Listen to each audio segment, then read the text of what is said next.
Ассалому алейкум дӯстон, хуш омадем ба шабакаи мо. Дӯстон, аллакай шаби 24 ба 25 июн дар турнири UFC Fight Night варзигари тоҷик Лоиқ Раҷабов дуюм муҳорибаи худро дар ташкилоти UFC мегузаронад ки рақиби ӯ ҷангвар аз Полша Матеуш Ребецкий мешавад ва мо барои шумо промо-ролики беҳтарин барои ин муҳориба омода кардем ва боварӣ дорем ки ба шумо писанд меояд. Шумо боша моро барои ин меҳнатҳоямон бо лайкҳои худ дастгирӣ кунед. Мо боша оғоз мекунем. шахсоне ки аз Москва ва Московский област хоҳиши гузаштани граница дошта бошед, пас мо ба шумо одамони бабоварӣ, акай Ғулом ва акай Умедро тавсия медиҳем ки тӯли чанд сол мешавад ки онҳо дар ин соҳа кору фаъолият мекунанд. Ин бародаро шуморо аз Москва ва Московский област гирифта ба мошинҳои худ ба границаи Қазоқистон бурда меоранд. мошинҳои ин бародаро мошинҳои замонавӣ буда ҳамаи шароитҳоро доранд то ин ки шуморо бароҳат бурда биёранд. барои ҳамаи худи ҳозир ба номерҳои дар рӯи экран буда ё ин ки ба ватсапи ин рақамҳо занг занед ва граница гузашта ҳуҷҷатҳои худро хуб кунед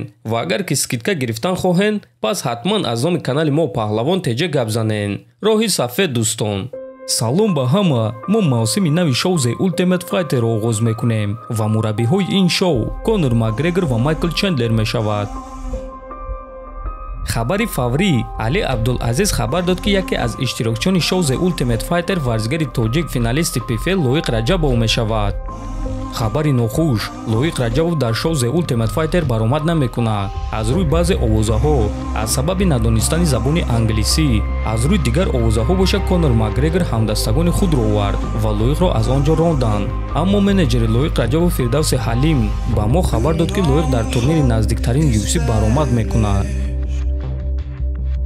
расман рақиби Эстебан Рибович осеб гирифт ва як ҳафта пеш аз турнир аз муҳориба даст кашид.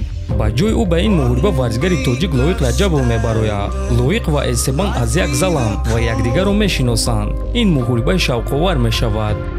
Лоиқ ва Эстебан расман вазни даркориро карда муҳорибаи рӯбарӯ гузаронданд. пагоҳ моро ҷанги сахт интизор аст, чунки ин бачаҳо ба монанди танк ба пеш мераванд. Эстебан рекорди 11-0 дорад ва ҳамаи ғалабаҳои худро фавран ба даст овардааст. аммо рақиби ӯ варзигари оддӣ нест. ӯ варзигари пуртаҷриба аст ки 2 маротиба финалисти PFL шудааст.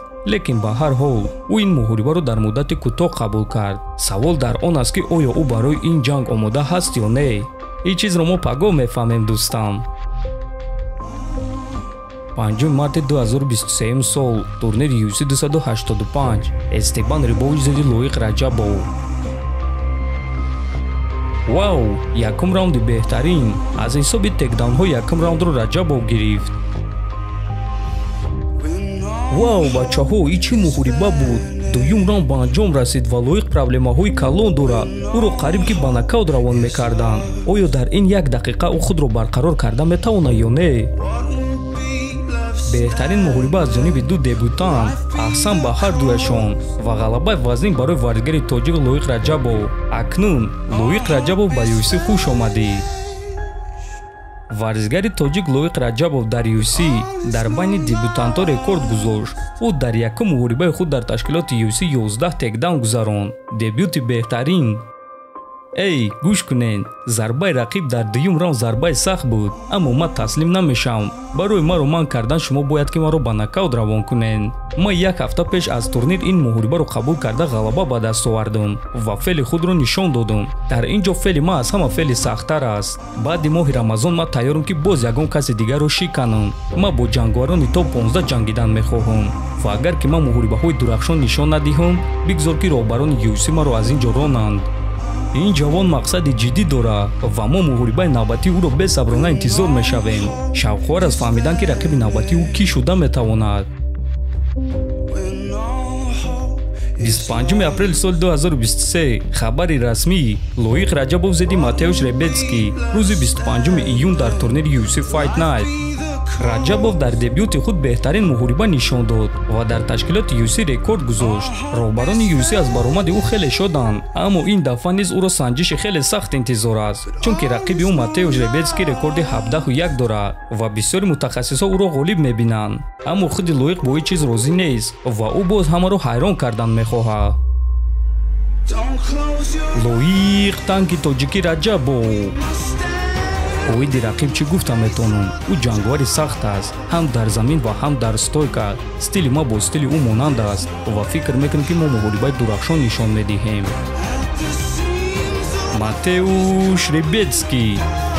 ما در فرم خوب قرار دارم و این چیز را در اکتاگون به شما اثبات میکنم.